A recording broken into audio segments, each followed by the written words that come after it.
శుక్లాంబరధరం విష్ణుం శశివర్ణం చతుర్భుజం ప్రసన్నవదనం ఛాయేత్ సర్వవిఘ్నోపశాంతయే అగజానన పద్మార్కం గజాననమహర్నిశం అనేకదంతభక్తానాం ఏకదంతముపాస్మహే. శ్రీమహాగణాధిపతయే నమః. యా కుందేందు తుషారహారధవళా యా శుభ్రవస్త్రాన్వితా యా వీణావరదండమండితకరా యా శ్వేతపద్మాసనా యా బ్రహ్మాచ్యుత శంకర ప్రభృద్భిః దేవైః సదా వందితా సా మాం పాతు సరస్వతీ భగవతి నిశేషజాఢ్యాపహ. శ్రీమహాసరస్వత్యై నమః. గురుర్బ్రహ్మ గురుర్విష్ణుర్గురుర్దేవో మహేశ్వరః గురుః సాక్షాత్ పరబ్రహ్మ తస్మై శ్రీ గురవే నమః. గురవే సర్వలోకానాం భిషజే భవరోగిణాం నిధయే సర్వవిద్యానాం దక్షిణామూర్తయే నమః. జ్ఞానానందమయం దేవం నిర్మలస్ఫటికాకృతిం ఆధారం సర్వవిద్యానాం హయగ్రీవముపాస్మహే. శ్రీ మహాగురుభ్యో నమః. పురాణాలు 18 పురాణాలు, చతుర్వేదాలు, శాస్త్రాలు, ఇతిహాసాలు, కావ్యాలు ఇవన్నీ కూడా వేదశాస్త్ర పురాణ ఇతిహాసాలన్నీ కూడా మన భారతీయ సంస్కృతి ప్రాభవం అనేటువంటి ఒక భవనానికి 4 స్తంభాలు అలంకారాలుగా ఉన్నాయి. అసలుకు వేదం ఏం చెప్తుంది? విధిగా ఆచరించే విషయాన్ని చెప్తుంది. సత్యం వద, సత్యాన్నే మాట్లాడు, ధర్మంచర, ధర్మంగా నడువు, మాతృదేవో భవ, పితృదేవో భవ, ఇట్లా ఆదేశపూర్వకంగా ఒక రాజులాగా ఆదేశిస్తుంది వేదం. పురాణం మిత్ర సంహితం అన్నారు. మిత్ర సంహితం అంటే పురాణం ఇదే విషయాన్ని మిత్రునిలాగా చెప్తుంది. అరే రావణిలాగా చెడిపోకురా, రామునిలాగా సద్గుణ సంపన్నుడవై ఉండి మంచి పేరు తెచ్చుకో అని ఈ విధంగా మిత్రునిలాగా తెలియపరిచేది పురాణం. భార్య తన మనస్సులో ఉండబడేటువంటి కోరికను నెరవేర్చుకోవడానికి తన భర్త వద్ద ఏ విధంగా ఆలనగా పాలనగా లాలనగా ఉండి తన కోరికను వ్యక్తపరుస్తుందో అదేవిధంగా కావ్యం కూడా మన మనసులో ఉండబడేటువంటి విషయాన్ని, ఆచరించవలసినటువంటి విషయాన్ని వాడికి ఆమోదయోగ్యమయ్యే రీతిగా చెప్తుంది. ఉదాహరణకి భార్య ఒక పట్టుచీర కావాలని కోరుకున్నది అనుకోండి. ఆ రోజు ఏం చేస్తుంది? భర్త రాగానే చక్కగా తయారయ్యుండి స్వాగతం చెప్తూ చక్కగా మంచినీళ్ళు ఇచ్చి కూర్చోబెట్టిన తర్వాత, అయ్యో మీరు చాలా కష్టపడి వచ్చినారు కదా, విశ్రాంతి తీసుకోండి అని మధురమైనటువంటి మాటలతో పలకరిస్తూ, అప్పుడు ఏం చెప్తుంది? కొంత సమయం అయిపోయిన తర్వాత, ఏమండి వచ్చేది సంక్రాంతి పండుగ కదా, మరి పండక్కి మనం పిల్లలకి బట్టలు కొనాలి కదా అంటుంది. సర్లే కొందాంలే అంటాడు. ఏమండి ఇంత కొన్నప్పటికీ కూడా మరి మీరు నలుగురిలో తిరిగేవాళ్ళు కదా, మరి మీ బట్టలు బాగాలేకపోతే బాగుండవు కదా, మీరు మంచి బట్టలు మీరు తీసుకోవాలండి అంటే, సర్లే తీసుకుంటానులే అంటే తనకు ఒక పట్టుచీర కావాలనేటువంటి విషయాన్ని డైరెక్ట్గా చెప్పకుండా భర్త నోటితో అనిపిస్తుంది. అప్పుడు ఏమనుకుంటాడు? ఎంత విధవైనా కూడా పిల్లలకు తనకు బట్టలు తీసుకున్నాక భార్యకు బట్టలు తీసుకున్నాడు ఎవడన్నట్టు, సరే నీవు కూడా తీసేసుకో అట్లాగంటే, లేదండి నాకు 5,000 పట్టుచీర తీసుకోవాలని ఉంది, ఇప్పుడు మీ దగ్గర డబ్బులు లేవు కదా, తర్వాత తీసుకుందాను లేండి అంటుంది. అంటే ఏదో ఖర్చు వచ్చేస్తుంది, లేవే తీసుకొని అన్నట్టు 5,000 చీర తీసుకొని తన మనస్సులో ఉండబడేటువంటి కోరికను భర్త ద్వారా ఏ విధంగానైతే సాఫల్యం చేసుకుంటుందో కావ్యం కూడా వాడి మనస్సుని అలా రంజింపజేస్తూ తన భావాన్ని అతనిలో చెప్తుంది. ఇది కావ్య లక్షణం. మనకు ముఖ్యమైనటువంటిది భాగవతం. అసలు పురాణం అంటే ఏమిటి? యస్మాత్ పురాహి అనతి ఇదం పురాణం అని మనకు వాయు పురాణం వ్యాఖ్యానం చెప్తుంది. ఈ విషయానికి, ఈ శబ్దానికి నిర్వచనం చెప్తుంది. అంటే ఏది పురాతనమైనదో అది పురాణం. ఇంకొక విషయం ఏం చెప్తుంటే, పురా అపి నవం ఇది పురాణం అని. ఏమిటి పురా అపి నవం అంటే? పురాతనమైనది అయినప్పటికీ కూడా నిత్యనూతనంగా ఉంటుంది అది. రామాయణము అందరికీ తెలిసిన విషయమే. సీతారాములు ఇద్దరు కూడా అడవికి వెళ్ళడం, రావణాసురుడు వచ్చి సీతను ఎత్తుకొని వెళ్ళడం, అశోకవనంలో సీత అనేకమైనటువంటి కష్టాలు పడడం, వానరుల సహాయంతో రామచంద్రస్వామి లంకకు వెళ్ళడం, యుద్ధం చేసి రావణ్ణి వధించి సీతను తీసుకొని రావడం, మీద అందరికీ తెలిసిన కథే. అయినప్పటికీ కూడా కథ ఒకటైనా కథనంలో తేడా ఉంటుంది, కథనంలో భేదం ఉంది. ఎప్పుడు రామాయణం విన్నా రావణుడు సీతను ఎత్తుకపోయిన దుర్మార్గుడు సీతమ్మని ఎత్తుకుపోయినాడు కదా అని చెప్పి బాధపడతాం. రామచంద్రస్వామి భార్యావియోగంతో బాధపడుతుంటే మనము బాధపడతాం, అయ్యో సీత లేక రాముడు బాధపడుతున్నాడు కదా అని. సీతమ్మ కష్టాలు పడుతుంటే మనం కష్టపడుతున్నట్టుగా భావిస్తాం. రావణుని చంపితే పీడా విరగడైపోయింది అంటాం. అంటే ఈ భావాలన్నీ కూడా నిత్యనూతనంగా ఉంటాయి. ఎన్నిసార్లు మీరు రామాయణం చెప్పినా కథనం అదే ఒకటైనా కూడా మనుషుల్లో ఆ విధమైనటువంటి భావాలను కలిగి నిత్యనూతనంగా ఉండిపోవడం అనేటువంటిది అది. కాబట్టి పురాపి నవం పురాణం, ఇది పురాణం. వ్యాసుడు మొత్తం 18 అష్టాదశ పురాణాలను రాశాడు. అయితే ఈ పురాణము వేదాల కన్నా మొట్టమొదటిది, వేదాల కన్నా ముందున్నటువంటిది అనేటువంటి విషయం కూడా మనకి ఇక్కడ శాస్త్రాలు చెప్తా ఉన్నాయి. ప్రథమం సర్వశాస్త్రాణం పురాణం బ్రహ్మణా స్మృతం అనంతరం చ వక్త్రే చ వేదస్య వినుస్మృత. మొట్టమొదలు బ్రహ్మ యొక్క నోటి నుంచి పురాణమే పలకబడిందట, తర్వాత ఆయన ముఖం నుంచి వేదాలు వచ్చాయి. అంటే పురాణాలు ఎంత పురాతనమైనటువంటి విషయాన్ని ఈ వాక్యం మనకు తెలియజేస్తుంది. ఈ పురాణాల వల్ల ప్రయోజనం ఏంటి? ఈ పురాణ వల్ల కలిగేటువంటి ప్రయోజనం కేవలం ఏదో భక్తి సంబంధమైనటువంటి విషయాలను, తర్వాత కథా ఇతివృత్తాన్ని చెప్పడమే కాకుండా అందులో అనేకమైనటువంటి శాస్త్రీయ రహస్యాలు కూడా ఉన్నాయి. ఆ రహస్యాలని కొద్దిగా మనం చూద్దాం.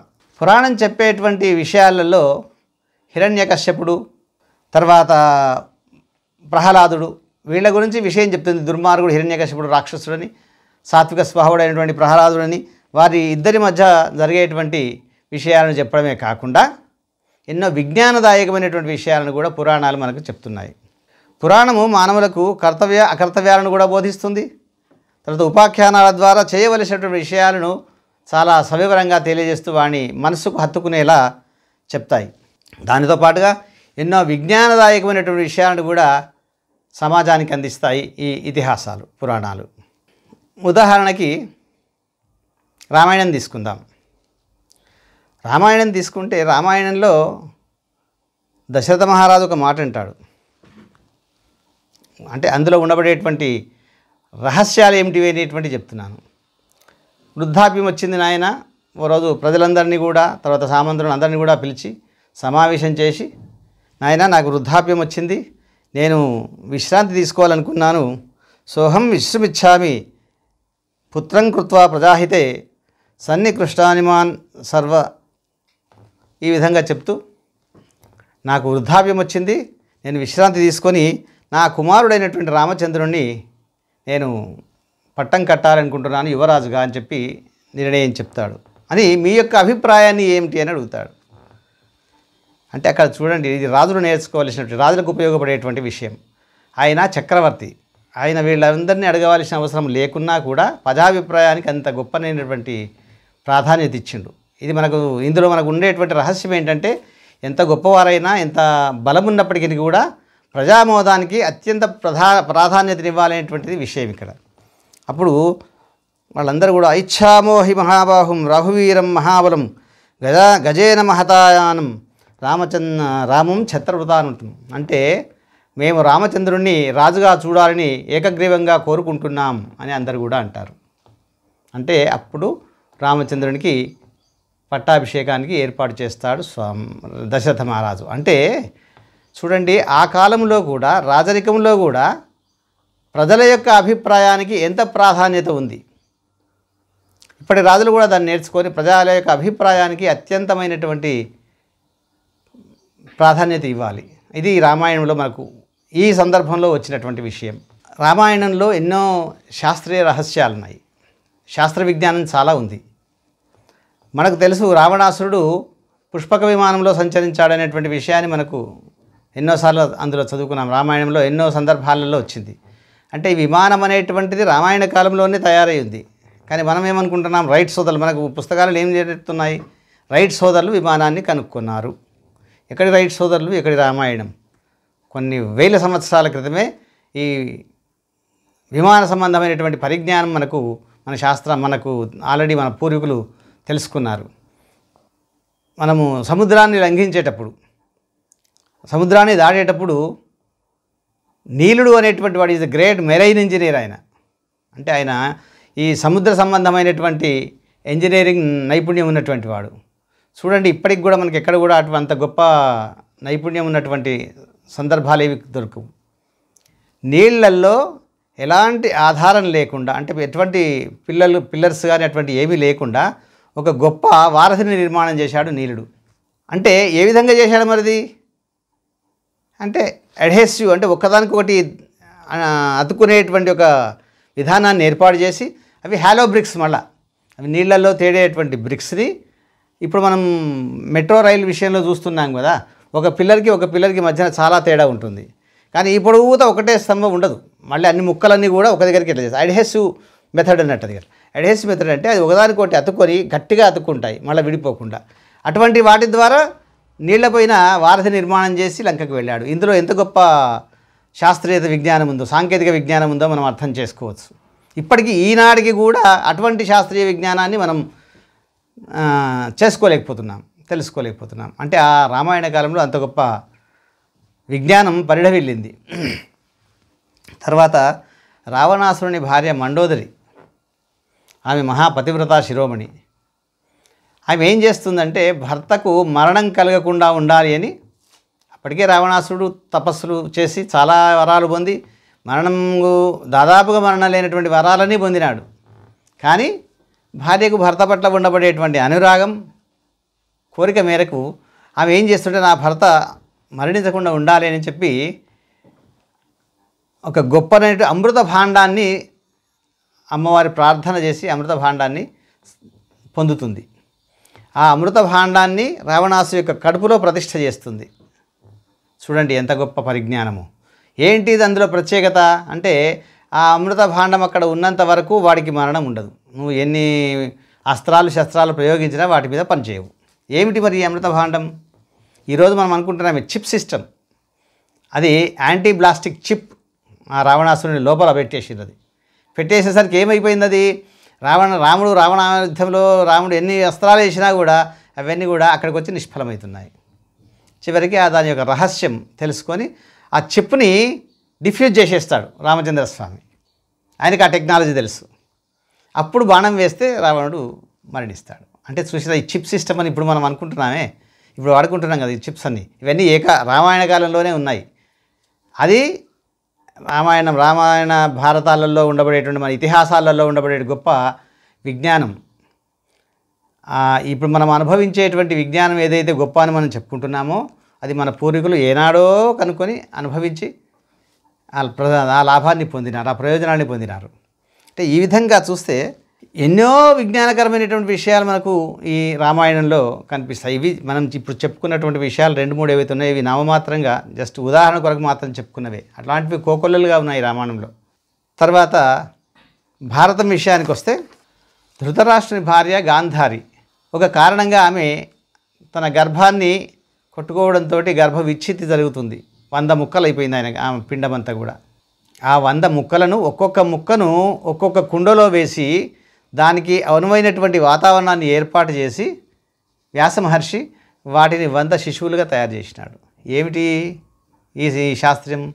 మనం చెప్పుకుంటున్నాం ఇప్పుడు టెస్ట్ ట్యూబ్ బేబీ అని చెప్పుకుంటున్నాం కదా. ఈ టెస్ట్ ట్యూబ్ బేబీ చెప్పుకునేటువంటి పరిజ్ఞానము భారతకాలంలో ఉంది.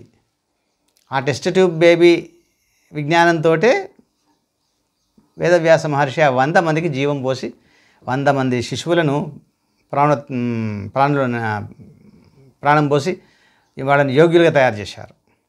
అంటే మరి వ్యాస మహర్షి యొక్క విజ్ఞాన గరిమ ఎంతగా గొప్పది చూడండి. ఇవన్నీ కూడా మనకు భారత భాగవత రామాయణాలలో కోకొల్లులుగా ఉన్నాయి. కాకపోతే మనం వాటిలో భాగవతం చదువుతున్నాం, భారతం చదువుతున్నాం, రామాయణం చదువుతున్నాం, వింటున్నాం, కానీ అందులో ఉండబడేటువంటి శాస్త్ర విశేషాలని మనము దృష్టి పెట్టలేకపోతున్నాం. కాబట్టి ఇప్పుడు ఈ విషయానికి వస్తే భాగవతంలో కూడా ఒక గొప్ప చిత్రం జరుగుతుంది. ఎవరు? మన వ్యాస మహర్షి విష్ణుమూర్తి శ్రీ మహావిష్ణువు కపిలాచార్యునిగా జన్మించి తల్లి అయినటువంటి దేవహూతికి గర్భస్థ శిశువు యొక్క పరిణామ క్రమాన్ని చెప్తాడు. మరి వ్యాసుడేం గైనకాలిస్ట్ కాదు కదా, ఆయన ఏమీ డీజీఓ ఎంజీఓ ఏం చదవలే ఆయన. కానీ అంత గొప్ప పరిజ్ఞానం వాళ్ళకి ఆ రోజు వచ్చినది. ఎందుకు మరి ఎట్లా వచ్చిందంటే ఋషయ క్రాంత దర్శన అని, వారి యొక్క తప ఫలం చేత ఋషులు క్రాంతముగా అంటే బహిర్గతంగా కనపడేటువంటి అంశాలను కాకుండా అంతర్గతంగా ఉన్నటువంటి నిక్షిప్తమైనటువంటి అంశాలను కూడా వాళ్ళు దివ్య దృష్టితో చూస్తారు. ఇంతకంటే గొప్ప ఉదాహరణ మనకు అవసరం లేదు. ఆయన చెప్పినటువంటి విషయాన్ని, ఎందుకంటే అది ఆయన చెప్పింది ఎట్లా చెప్పారో అట్లా చెప్తేనే అది అందంగా ఉంటుంది. అంటే ఎట్లా వర్ణించాడు, గర్భస్థ శిశువు యొక్క పరిణామ క్రమాన్ని ఏ విధంగా వివరించాడో ఇక్కడ తెలుసుకుందాం. పురుష రేతో బిందు సంబంధి అయి వధువు గర్భమునందు వచ్చి ఒక రాత్రి కలిడంబు. ఆ దంపతులిద్దరూ కలిసిన తర్వాత ఒక రాత్రి కలిడంగా మారుతుంది. పంచరాత్రంబున బుద్భుదం, 5వ రోజు నాడు బుద్భుదం ఒక నీలి బుడగలాగా తయారవుతుంది. దశమ దివసమందు కర్కందు అంటే రేగికాయ. 10వ రోజు వచ్చేసరికి ఒక రేగుపండులాగా తయారైపోతుంది. అండాకారంగా ఉండి 1 మాసంబున మస్తకం. ఇప్పుడు మీరు ఎవరినైనా మన డాక్టర్లు ఎవరైతే గైనకాలజిస్టులు, ప్రఖ్యాత గైనకాలజిస్టులు వాళ్ళని అడిగినా కూడా ఇందులో ఈషన్ మాత్రం కూడా తేడా ఉండదు. 1 మాసంబులో మస్తకం వస్తుంది, తల. మాసయుగళమందు కరచరణములు, 2 మాసాలకు వచ్చేసరికి కాళ్ళు చేతులు వచ్చేస్తాయి. మాసత్రయమందున అంటే 3 మాసాలు వచ్చేసరికి ఆ శిశువుకి, గర్భస్థ శిశువుకి నఖ రోమ అస్థి చర్మంబులు, లింగ ఛిద్రంబులు. నఖ అంటే గోళ్ళు వస్తాయి, రోమాలు వెంట్రుకలు, నఖ రోమ అస్థి ఎముకలు కూడా వస్తాయి, నఖ రోమ అస్థి చర్మం కూడా వచ్చేస్తుంది ఆ గర్భస్థ శిశువుకు. 3వ మాసం వచ్చేసరికి నఖ రోమ అస్థి చర్మంబులు, స్త్రీ పురుష లింగ ఛిద్రంబులు కూడా 3వ మాసంలో ఏర్పడతాయి. అందుకనే మీరు ఎవరైనా డాక్టర్ని అడగండి, మీరు స్కానింగ్ తీస్తే 4వ మాసం తర్వాత తీయరు, వాడు మొదట్లో తీస్తారు, కానీ 3 మాసాలు దాటిందంటే తీయరు. కారణం ఏంటంటే అక్కడ స్త్రీ పురుష లింగ భేదం తెలిసి దాన్ని వ్యక్తం చేసినట్టయితే అది చట్టపరంగా శిక్ష, కాబట్టి అది చెప్పరు. అది అంటే ఇప్పటి పరిజ్ఞానం అప్పుడు ఎలాగ ఉందో చూడండి. 4వ మాసంపన సప్తధాతువులు. 4వ మాసం వచ్చేసరికి ఆ గర్భస్థ శిశువుకి సప్తధాతువులు వచ్చేస్తున్నాయి. 5వ మాసంపున క్షుత్ తృష్ణ కలిగి 6వ మాసంపున మావి చేత పొదుమడి. అంటే 5వ మాసం వచ్చేసరికి ఆకలి దప్పి ఏర్పడుతుంది ఆ గర్భస్థ పిండానికి. 5వ మాసం వచ్చేసరికి ఆకలి దప్పులు మొదలవుతాయి. అంటే క్రమంగా పిండం ఎట్లా ఎదుగుతుందో వాటిలో పరిణామాలు ఆ విధంగా ఏర్పడుతూ ఉంటాయి. 6వ మాసంపున మావి చేత పొదంబడి తల్లి కుక్షిన దక్షిణ భాగంపున తిరుగుచు. చూడండి ఎంత డైరెక్షన్ కూడా ఎంత పర్ఫెక్ట్గా చెప్తాడు. తల్లి కడుపు లోపల మావి చేత కప్పుడు తల్లి కడుపు లోపల కుడి భాగం తిరుగుతుంది. దక్షిణ భాగం అంటే కుడి భాగంలో తిరుగుతాడు పిండం. ఇప్పుడు మనం టెస్ట్ చేసుకున్నా కూడా మనకు తెలుస్తుంది ఆ సంగతి. అంత విషయాన్ని అంత నిక్కచ్చిగా వ్యాస మహర్షి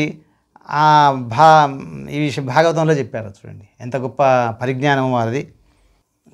తల్లి కుక్షిన దక్షిణ భాగం నందు తిరుగుచు మాతృభుక్త అన్నపానంబులను తృప్తి పొందుచు సమస్త ధాతువులు కలిగి జంతు సంకీర్ణమ్మగు విణ్మూత్ర గర్తమందు తిరుగుచు క్రిమిభక్షిత శరీరుండై మూర్ఛలనుచు తల్లి భక్షించిన కటు తిక్తోష్ట లవణ క్షార ఆమ్ల ద్యుల్బణంబులైన రసంబుల చేత పరితప్తాంగుడగుచు. అంటే అందుకని 5 నెలలు దాటాక గర్భిణీ స్త్రీకి ఎక్కువ వేడి ఉన్న పదార్థాలు కానీ, ఎక్కువ కారం ఉన్నాయి, ఎక్కువ ఉప్పు ఉన్న పదార్థాలు కానీ పెట్టారు. కారణం అంటే ఈమె తిన్నటువంటి ప్రతి పదార్థం కూడా గర్భస్థ శిశువుకు చేరుతుంది. ఈ తల్లి తినేటువంటి దాన్ని వాడు పొంది ఆనందం మోదుకుంటూ లోపల ఉంటాడు వాడు. కాబట్టి శిశువుకు ఏ విధమైనటువంటి ఆహారం అవసరమో దానినే గర్భిణీ స్త్రీకి పెడతారు. జరాయున కప్పబడి బహిప్రదేశమందు నాంత్రంబుల చేత బద్ధుండై కుక్షి ఎందు శిరంబు. అంటే ఈ శిరం ఏమవుతుందంటే అంటే కుక్షి అంటే కడుపు లోపలికి ఇట్లా వచ్చేస్తుంది. మీరు చూస్తే మనకు ఫోటోలలో కూడా కనపడుతుంది చూడండి. ఈ శిరము దీంట్లో ఉంటుంది. గర్భంలో ఉన్నటువంటి గర్భస్థ శిశువుని ఫోటో తీస్తే ఈ కుక్షి, ఈ శిరం కుక్షిలోకి వచ్చేస్తుంది. అంటే అది మనకు ఇప్పుడు సాక్షాత్తుగా మనం ఫోటోలు చూస్తుంటే తెలుస్తుంది అదే విషయం. కుక్షి ఎందు శిరంబు మోపికొని భుగ్నుండైన పృష్ఠ గ్రీవోదరుండై అంగ చరణంబు లేక అసమర్థుండగుచు. గ్రీవం అంటే ఈ మెడ దీనిలోకి వంగిపోతుంది. అంటే ఇది అంతా కూడా ఒక పిండాకారంగా తయారైపోయింది. చూడండి, గ్రీవం అంటే మెడ, ఇది మొత్తం వంగి దీంట్లోకి వెళ్ళిపోతుంది, కడుపు పైకి వెళ్ళిపోతుంది. అంటే ఇట్లా ఒక అండంలాగా తయారైపోతుంది సశరీరంగా. అంటే ఇది దీనికి ఎంత మంచి ఉదాహరణ చెప్పిండు చూసుకోండి. అంగ చలనంబునందు అసమర్థుండగచ్చు. అన్నీ ఒక దగ్గరికి వచ్చేసరికి ఏదీ కదిలించరాదు పాపం. అనేకమైనటువంటి బాధలను గర్భంలోనే బాధపడుతూ ఉంటాడు శిశువు. పంజరంబు నందు గల శకుంతలము వలె. అంటే పంజరం లోపల ఒక పక్షి కథ ఏ విధంగానైతే ఎటు కదలలేక మదనపడుతూ ఆ పంజరంలో ఉంటుందో ఆ గర్భంలో ఆ శిశువు కూడా ఆ రకంగా ఉండిపోతాడట. దైవకృతంపైన జ్ఞానంబున పూర్వజన్మ దుష్కర్మల ఫలితంబులను తలంచుకొనచు దీర్ఘ ఉచ్ఛ్వాసంబు చేయొచ్చు ఏ సుఖంబునకు పొందగ వర్తించు అంత 7వ మాసంబున లబ్ధ జ్ఞానుండై చేష్టలుడికి 7వ మాసం వచ్చేసరికి వాడికి జ్ఞానం కూడా వస్తుంది. 7వ మాసం వచ్చేసరికి వాడికి జ్ఞానం కూడా వస్తుంది. లబ్ధ జ్ఞానుండై చేష్టలుడికి, అప్పుడు శరీరంలో అంగాలన్నీ కూడా కదులుతూ ఉంటాయి. చేష్టలుడికి ఒక దిక్కునన్ను ఉండలేక సంచరింపుచు ప్రసూతి మారుతంబుల చేత అతి వేపితుండగుచు బంధన భూతంబులకు సప్తధాతువులచే బద్ధుండై కృతాంజలిముల చేత అతి వేతులు అవుతుంటారు. అంటే లోపలంతా తిరుగుతూ ఉన్నాడు పాపం. ఎట్లా ఉన్న శరీరం అట్లే తిరగాలి, చెయ్యి కదపరాదు, కాలు కదపరాదు, తల కడపరాదు. ఈ విధంగా అనేకమైనటువంటి కష్టములను అనుభవించుతూ తన పూర్వజన్మ సంస్కారం వాడికి ఇప్పుడు జ్ఞాపకం వస్తుంది. గతంలో చేసినటువంటి దుష్కర్మల ఫలితమే నేను ఇక్కడ అనుభవిస్తున్నాను ఇది బాధ అని అనేకమైన బాధలు పడుతూ నవమాసంలో వచ్చేసరికి కుక్షి గర్భమందు కర్మఫలం అనుభవించుతూ భగవన్నామస్మరణతో ఉండగా ప్రసూతి వాయువుల చేత, అంటే అప్పటికి వానికి ఆ గత జన్మ సంస్కారం అంతా మరిచిపోయి భూమి మీద పడి అజ్ఞానిలాగా ఏడుస్తూ ఉంటాడు. ఏమి తెలియదు, అదంతా గత జన్మ పాపము పుణ్యము ఫలము ఏమీ తెలియదు. భూమి మీద పడగానే మళ్ళీ కలియుగం యొక్క ప్రభావం చేత పడగానే కేవు అంటూ ఏడుస్తుంది. చూడండి ఎంత గొప్పగా వ్యాస మహర్షి చెప్పినాడు. గర్భస్థ శిశువు యొక్క పరిణామ దశని అంత చక్కగా వర్ణించాడు. అంటే ఈ విధంగా ఆయన ఇంతకంటే చాలా చాలా గొప్ప విషయాలు చాలా చెప్పినాడు అందరూ భాగవతంలో. అది సందర్భోచితంగా మనం చెప్పుకుందాం. అది అంటే ఈ విధంగా కేవలం భక్తి మార్గాన్ని ఒక ఇతివృత్తాన్ని చెప్పడమే కాకుండా అనేకమైనటువంటి శాస్త్ర సంబంధమైనటువంటి రహస్యాలను అన్నీ కూడా ఆ కాలంలో అందులో నిగూఢంగా ఉంచారు గ్రంథాలలో, ఇతిహాసాలలో. అయితే మనం చదివినప్పుడు అందరికీ చేసే విజ్ఞప్తి ఏంటంటే గ్రంథాన్ని ఒక కథలాగానో ఒక పాటలాగానో లేకపోతే ఒక వినడమే అనేది కాకుండా అందులో ఉండబడేటువంటి రహస్యాలను అన్నింటినీ కూడా మనం స్వీకరించి ఆనాడు విజ్ఞానం ఎంతగా పరిఢవిల్లిందో ఆ విజ్ఞానాన్ని మనం తీసుకునేటువంటి ప్రయత్నం చేయాలి. వాస్తవానికి ఈ ఆటోమొబైల్ సిస్టమ్ అనేటువంటిది వచ్చింది మొట్టమొదటి జర్మనీలోనే. జర్మనీ వాళ్ళు ఏం చేశారంటే మన దగ్గర ఉండబడేటువంటి వేదం తెలిసినటువంటి సంస్కృత పండితులను కూడా తీసుకెళ్ళి వీళ్ళ చేత ఆంగ్లంలోకి మార్పించారు వేదాలలో ఉండబడేటువంటి రహస్యాలను అన్నింటినీ. వేదాలలో చెప్పబడ్డది ఆల్రెడీ మనకు నారాయణ సూక్తంలో ఉంటుంది. నాభ్యాం ఉపరి తిష్టతి జ్వాలమాలాకులం భాతి విశ్వస్యాయతనం మహతు సంతతగుం తిలాభిస్తులం భచ్చాకోశ సన్నిభం తస్యాంతే శుశరగుం సూక్ష్మం తస్మిన్ సర్వం ప్రతిష్ఠితం తస్య మధ్యే మహాన్ అగ్నిర్విశ్వాశ్చర్విశ్వతోముఖ సోగ్ర భోగ్వభజన్ తిష్టన్నాహారమజర కవి తిర్యగోర్ధమదశాయిరస్మయస్తు సంతత సంతాపైతి సందేహమాపాదతలమస్తక తస్య మధ్యే వహ్నిశిఖ అణియోర్ధ్వా వ్యవస్థిత పైకి ఉంటుంది. నీలతోయిద మధ్య ఎట్లా ఉంటుందో నీలతోయిద మధ్యస్థ విద్యుల్లేకేవ భాస్వర, ఒక మేఘంలో ఉండబడి మెరుపు తీగలాగా లోపల అది ఉంటుంది. నీలతోయిద మధ్యస్థ విద్యుల్లేకేవ భాస్వర నీవారశూకవత్తన్వి పీతాభాస్వస్త్యనూపమాతశాశిఖాయా మధ్యే పరమా ఆత్మా వ్యవస్థిత స బ్రహ్మ స హరి స విష్ణు స శివ. అంటే భగవంతుడు ఎక్కడున్నాడు రా అని ఎవడని అడిగితే ఇది మనకు వేదం చెప్తుంది. ఎక్కడో లేడురా, నీ లోపలనే ఉన్నాడు. అది ఎట్లా ఉన్నాడని ఆ స్వరూపంయుక్తంగా చెప్తుంది మనకు వేదం. ఈ విధంగా ఇది ఆటోమొబైల్ సిస్టమ్ ఎట్లా పనిచేస్తుంది అనేటువంటి దానికి ఇక్కడ ఉండబడేటువంటి దీని ద్వారా పిస్టన్ అని ఒకటి ఉంటుంది మనకు దీంట్లో. ఇది వెహికల్లో పిస్టన్ ఉంటుంది కదా, పిస్టన్ అంటే అది అగ్నికణం ఉత్పత్తి చేస్తుంది. మన దగ్గర జఠరాగ్ని ఉంది, దాన్ని అక్కడ పిస్టన్గా పెట్టినారు. దాన్ని పిస్టన్ అంటే మన లోపల ఉండే జఠరాగ్ని. ఈ విధంగా మన శరీరమే ఆటోమొబైల్ సిస్టమ్.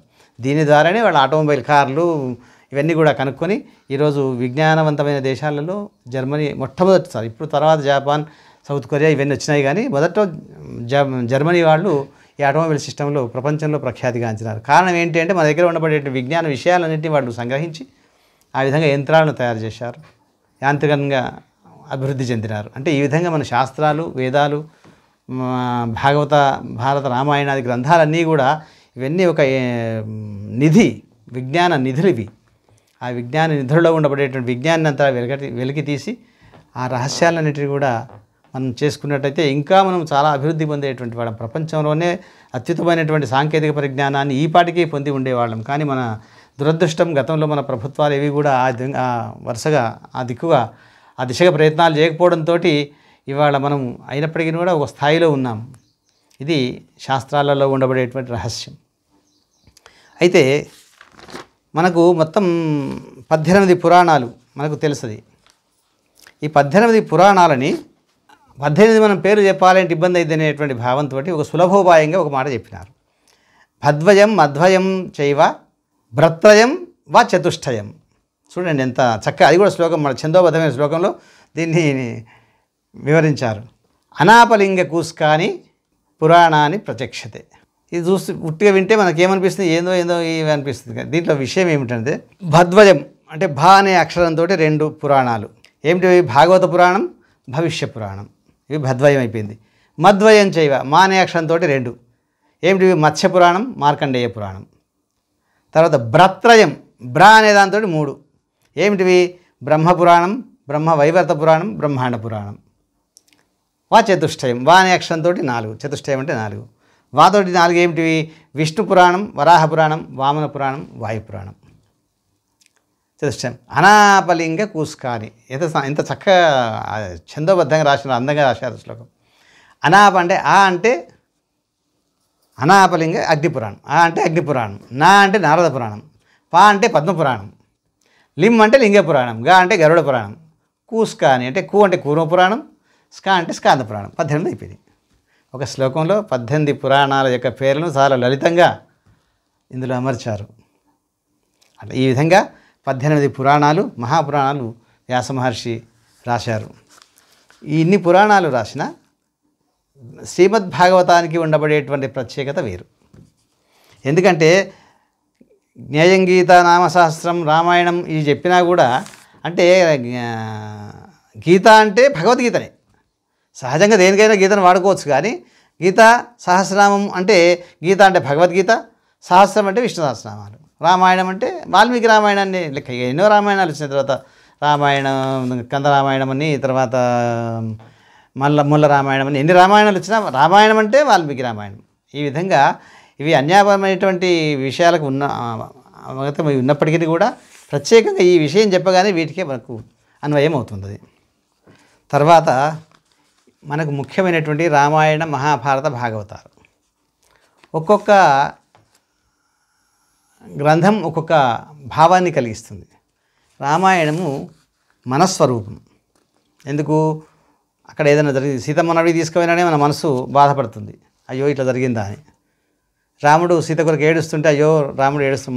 మనస్సు ప్రధానమైనటువంటి గ్రంథం అది. ఏది? రామాయణం. బుద్ధి ప్రధానమైనటువంటిది భారతం. ఏమిటి బుద్ధి ప్రధానమైంది అంటే ఏ ఆపద వచ్చినప్పుడు బుద్ధితో ఎలా ప్రవర్తించాలి, అక్కడ మన అన్వయించుకోవాలి, ఏ విధమైనటువంటి మార్గాన్ని మనం అనుసరించాలి, బుద్ధిని ఉపయోగించి. ఇప్పుడు పాండవులను లాక్షాగృహంలో వేస్తాడు, ఎవరు తెలియకుండా, వాళ్ళకి తెలియకుండానే లాక్షాగృహానికి పంపుతాడు దుర్యోధనుడు. అది మంచి వైభవంగా ఉండేసరికి వీళ్ళకి అందరూ వెళ్తారు. తీరా చూసేసరికి అదంతా లక్క, వీళ్ళని దహనం చేసేటువంటి భావంతో. అయితే ఇవన్నిటి కూడా ఎదిగి బుద్ధితోటి ఇవన్నిటిని కూడా వీళ్ళు నెరవేర్చుకొని రావాలి. ఆ బుద్ధిని ఉపయోగించి ఆ ఆపదల నుండి బయటపడాలి. వీళ్ళు ఎన్ని ఉపాయాలు చేసినా తన బుద్ధి కుశలతలతోటి వాటి నుంచి తప్పించుకున్నారు. కాబట్టి ఇది బుద్ధి ప్రధానమైనటువంటి అంశం. చాలా గొప్పనటువంటి భారతం పంచమ వేదమని వ్యాస మహర్షి ఒక మాట చెప్తాడు. ఏంటంటే యద్ హాస్తి తదన్యత్ర యద్ నేహాస్తి నతత్ క్వచిత్. శపథం చేసిండు ఆయన. ఏదైతే భారతంలో ఉందే అదే ప్రపంచమంతా కూడా వ్యాపించింది, అదే విషయాలు ప్రపంచంలో ఉన్నాయి. నేహాస్తి, ఏదైతే భారతంలో లేదో ప్రపంచంలో నీకు ఎక్కడ పోయినా లేదని చెప్పినాడు. అంటే భారతామ్నాయాన్ని జయం పేరుతో 18 పర్వాలతోటి వ్యాస మహర్షి అంత గొప్పగా రచించారు ఆయన. అంత గొప్పది భారతం. అది బుద్ధి ప్రధానమైనటువంటిది. తర్వాత ఆత్మ ప్రధానమైనటువంటిది భాగవతం. ఇవి 2 అయిపోయిన వాళ్ళే భాగవత దశలోకి వెళ్ళాలి. ఎందుకంటే భాగవతం అనేటువంటిది ఆత్మ సంబంధమైనటువంటి విషయం. అది ఆధ్యాత్మికం. ఇటువంటి విషయాలపైన మనం భాగవతంలో ఎక్కువ ప్రాధాన్యం ఇస్తాం. అందులో లభిస్తాయి విషయాలన్నీ కూడా. ఏమిటి ఆత్మ సంబంధమైనటువంటి విషయాలు అంటే జరగకూడని సంఘటనలు అన్నీ కూడా అందులో జరుగుతుంటాయి. 6 నెలల పిల్లవాడు పూతన రాక్షసి వచ్చి స్తన్యమిచ్చేటువంటి సంకల్పంతో స్తన్యం ఇవ్వాలనేటువంటి మిషతో వచ్చి కృష్ణుని చంపాలని అనుకుంటుంది. 6 నెలల పిల్లవాడు ఆ రాక్షసి దగ్గర మన ప్రాణాలను తీసి ఆమెకు మోక్షాన్ని ఇచ్చినాడు. సాధ్యమయ్యే పనేనా అది? అట్లాగే శకటాసుర భంజనం ఆడుతూ ఉంటాడు. శకటాసురుడైన ఒక రాక్షసుడు బండిలాగా వేషం వేసుకొని వచ్చి వీడి దగ్గరకు వచ్చి వీడిని కృష్ణుని చంపాలనే ఉద్దేశంతో వస్తాడు. ఆడుకుంటూ కాలుతో ఇట్లా అనేసేస్తాడు. కథం అనేసంగానే శకటాసురుడు వధించబడతాడు. ఏమిటివి ఇవి? ఘటన సంఘటనలు. జరగకూడని సంఘటనలన్నీ కూడా ఇందులో చాలా ఉన్నాయి. అనేకమైనటువంటి లీలలు ఉన్నాయి. కాబట్టి ఇది ఆత్మ సంబంధమైనటువంటి విషయాలు. తర్వాత ఏ విధంగా మనం ఒక మనిషి జీవనం ఏ విధంగా ఉంటుంది. మనకు యమధర్మరాజు ఒక చిన్న పిల్లవాడి వేషంలో వచ్చి యమలోకానికి సంబంధించిన ఆ రాజుగారి యొక్క విషయాలన్నింటినీ కూడా చెప్తూ, ఈ ప్రపంచంలో చవనివాడేవాడైనా ఉంటాడా? ప్రతివాడు మరణించేవాడే. మరణం అనేటువంటిది ప్రతివాడికి సహజమే కదా. జన్మించిన ప్రతి జీవికి మరణం తప్పదు. కాబట్టి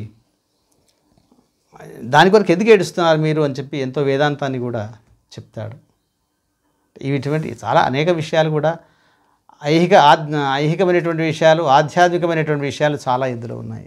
ఇవన్నిటి చివరి యొక్క భావం ఏంటంటే మోక్ష సాధన భావంలో ఈ భాగవతం అంతా కూడా నడుస్తుంది. ఎన్ని కథలు చెప్పినా ఇది చేసిన చివరి దాని యొక్క పరిణామం ఏంటి అంటే మనిషి ఏ విధంగా మార్గానికి వెళ్ళాలి అనేటువంటిది భాగవతం యొక్క లక్ష్యంగా చెప్తాడు. ఈ భాగవతం యొక్క దశ, భాగవతం ఎలా వచ్చింది, అసలు ఎందుకు రాయవలసి వచ్చింది వ్యాస మహర్షి అంటే తీసిన పరిణామాలు ఏ కారణం చేత అంటే ఏ విధంగా ఏ సందర్భంలో ఆయన ఈ భాగవతాన్ని రచించాడు, ఆ దశ ఎటువంటిది అనేటువంటిది చూస్తే, ఒకరోజు వ్యాస మహర్షి బదరీ క్షేత్రంలో సరస్వతీ నది సమీపంలో చాలా ఖిన్నుడై కూర్చొని ఉంటాడు. ఏదో ఒక మనోవైకల్యం అంటే మనస్సుకు ఏదో ఒక విధమైనటువంటి అసంతృప్తి కలిగింది. ఆలోచించుకుంటూ కూర్చుంటాడు. అదే సమయం లోపల నారద మహర్షి అక్కడికి వస్తాడు. నారద మహర్షి అక్కడికి వచ్చినాక ఈయనను చూస్తాడు. ఏమయ్యా మహానుభావ, ఇంత గొప్పవాడివి నువ్వు, ధాతవు, భారత శృతి విధాతవు, వేద పదార్థ విజ్ఞాతవు. ధాతవు అంటే నువ్వు సాక్షాత్ బ్రహ్మదేవుడివి. అచతుర్వదనో బ్రహ్మ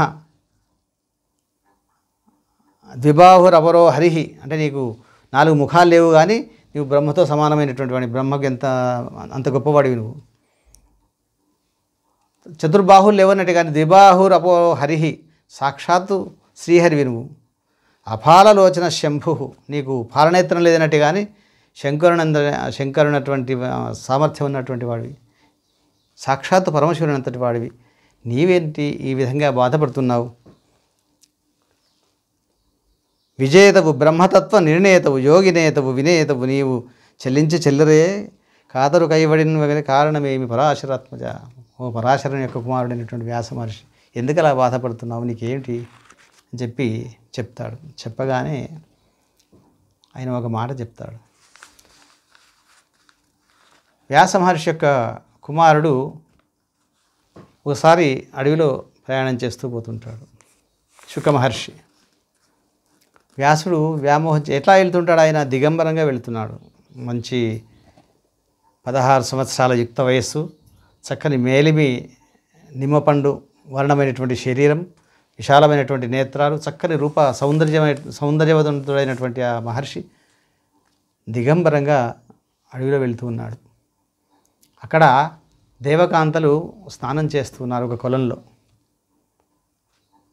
శుక మహర్షిని చూడగానే ఎట్లా చేస్తున్నారు వాళ్ళు? అచైలంగా స్నానం చేస్తున్నారు. ఈయన రాగానే వెళ్ళి ఎట్లా ఉన్నవాళ్ళు అట్లాగే వెళ్ళి స్వామికి అయ్యో శుక్లవారు వచ్చినారని చెప్పి నమస్కారం చేసి మళ్ళీ వాళ్ళు వెళ్ళి స్నానం చేస్తుంటారు. ఈయనకు ఏమీ అభావమే లేదు. ఈయనకి ఆయన స్త్రీ పురుష భేదం కానీ ఐహికమైనటువంటి భావాలు కానీ ఏమీ లేనటువంటి పరాత్పరుడు ఆయన. ఆయనను వెతుక్కుంటూ శుక శుక శుక అంటూ వ్యాస మహర్షి వస్తాడు. ఎక్కడ శుకుడి కొరకు వెతుకుతా ఉన్నాడు. ఇదే ప్రదేశానికి వస్తాడు. రాగానే అరే ఎవరో వ్యాస మహర్షి వస్తున్నాడని చెప్పి వాళ్ళు అదే కొలలో నుంచి పైకి వచ్చి వస్త్రాలు ధారణ చేసుకొని వచ్చి వ్యాస మహర్షికి నమస్కారం చేస్తారు. ఇది గమనించాడు వ్యాసుడు. నారద, అంతకన్నా గొప్ప నాకు అవమానం ఏం కావాలి? నేను వయోవృద్ధుణ్ణి, జ్ఞానవృద్ధుణ్ణి, ఇంతవాణ్ణి కదా నేను. ఇంత భాగవత, భారత, రామాయణాది కావ్యాలన్నీ రాశాను, పురాణాలు రాశాను, ఇంత చేసి వేదాలను విభాగం చేశాను. ఇన్ని చేసినా కూడా నా లోపల ఏదో ఒక అసంతృప్తి మిగిలింది. ఏమిటి, ఎందుకు కారణం ఏమిటి అని అడుగుతాడు అన్నట్టు. అడిగితే అప్పుడు నారద మహర్షి, నారదుడు అంటే ఎవరో కాదు, నారం దదాతీతి నారద అని. నారం అంటే జ్ఞానం, అందరికీ ఆయన జ్ఞాన ప్రదాత. మీరు రామాయణంలో కూడా మొట్టమొదట నారద వారే వాల్మీకి మహర్షికి ప్రచోదనం చేసింది రామాయణం రాయమని చెప్పి. ఆయనకు మార్గదర్శనం చేసినటువంటి వాడు జ్ఞానప్రదాత నారదుడే. మీరు ఎక్కడైనా చూడండి, నారదుడు తన కొరకు ఏమీ ఎప్పుడు కూడా ఆలోచించలేదు. మీరు సత్యనారాయణం మీ అందరికీ తెలుసు కదా. సత్యనారాయణంలో కూడా ఏమడుగుతాడు, నారాయణుని ఏమడుగుతాడు? వ్రతేన తపసా కిం వా ప్రాప్యతే వాంఛితం ఫలం.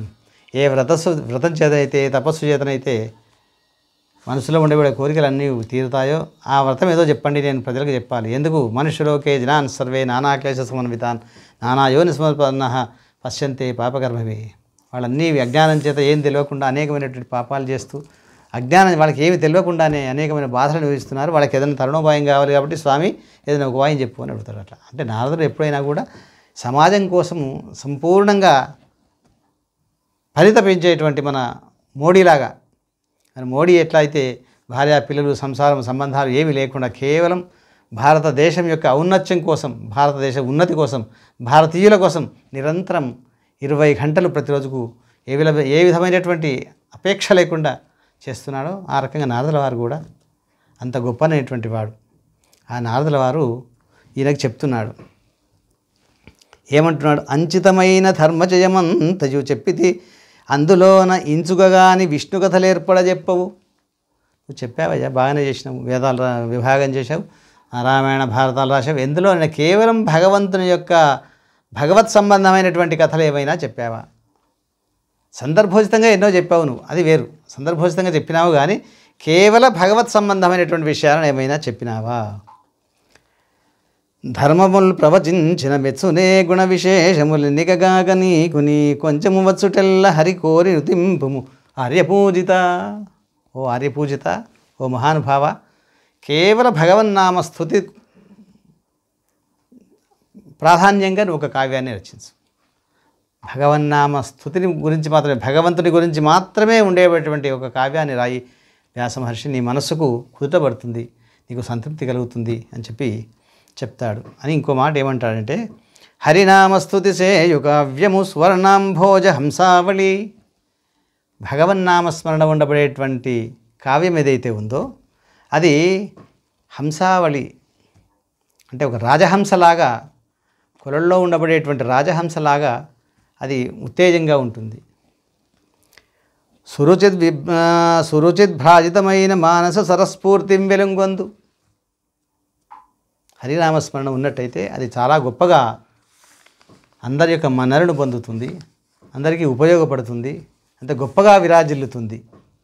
హరినామ స్తుతి లేని కావ్యము విచిత్రార్థంబునయ్యు. హరినామ స్తుతి లేని కావ్యము విచిత్రార్థాన్వితంబయ్యు. శ్రీకరమయ్యుండదు అయోగ్యము. హరినామస్తుతి లేకపోతే ఆ కావ్యము వృధా, నిష్ఫలమైనటువంటిది. హరినామస్తుతి ఉన్న కావ్యము చక్క రాజహంస ఉండబడేటువంటి రమణీయమైనటువంటి కావ్యంగా రాజహంసలాగా విరాజిల్లుతుంది. ఎక్కడనైతే హరినామస్తుతి లేదో ఆ కావ్యము వృధా కావ్యం. అది ఎటువంటిదట? అయోగ్యము దుర్మలినవత్ కాకోల గర్తాకృతిన్. ఒక బురద గుంట ఉంటుంది, పురుగులతో నిండిన బురద గుంట. ఆ గుంట ఎటువంటిదో నీవు రాసిన కావ్యం అంతా కూడా దానితో సమానం.